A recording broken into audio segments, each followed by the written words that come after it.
Well, I landed in about the third wave,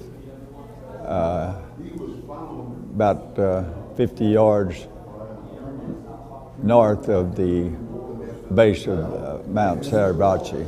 And when I went ashore, well, we found that the Marines were trapped on the shore, you know.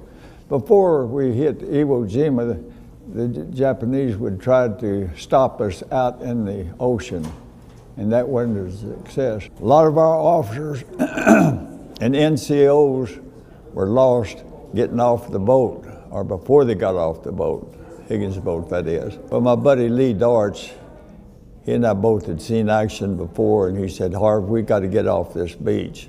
And so we jumped up and hollered for everybody to run, get off the beach.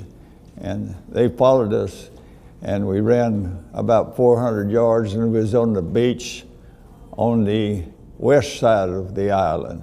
There was three of us put on a patrol, night patrol, trying to make contact with the troops on our left side.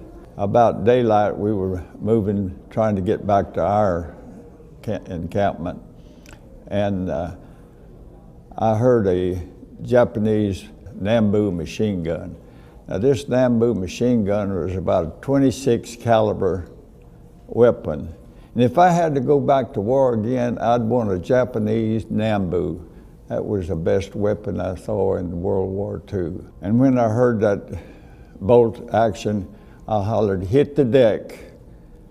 Well, the leader took off real fast, and the guy just in front of me, his name was Roy Dempsey.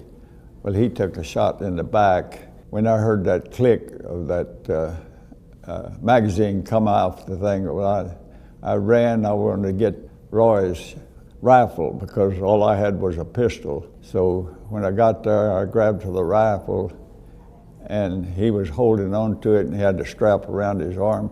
So I just hauled him and the rifle into it, and he and I were trapped on that defilation there for 6.5 hours. Because every time we'd move, he'd hit.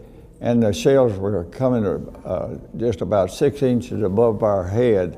And every time we'd raise up, it'd open up. The bullet that got Roy had nicked a thermite grenade on his back.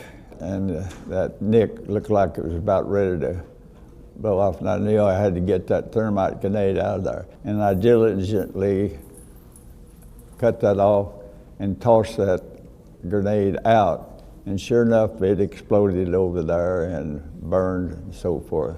We had medications, you know, that would dull the wounds and so forth. So I was able to take that, and all I could do is just put it in his neck because I couldn't get him turned over to put it in his arm or anything. And so that would keep him down. He was wanting to get to his mother, and he was out of his head. And I knew as long as we stayed there, I knew that the Marines would come to get us because Marines always helped other Marines.